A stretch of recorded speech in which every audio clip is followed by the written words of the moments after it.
Very good, friends. Well, yet another episode of Aunt Barb's Magic Oven. This being number 15, Billy picks a bone.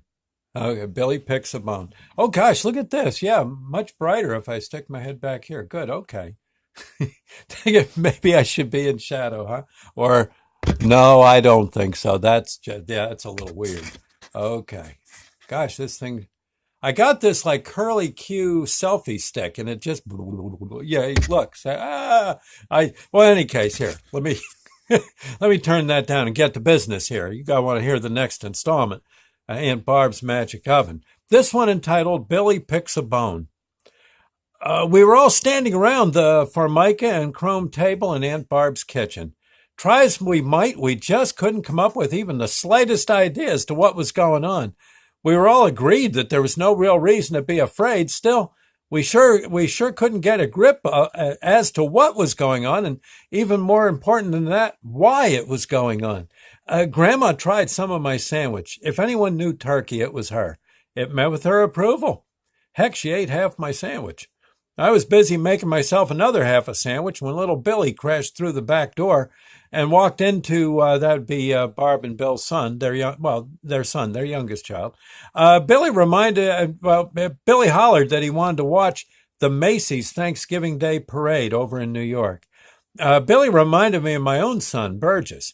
Billy already loved fishing and hunting. He had lots of friends up and down the street. I liked that he was comfortable in an our gang comedy kind of world.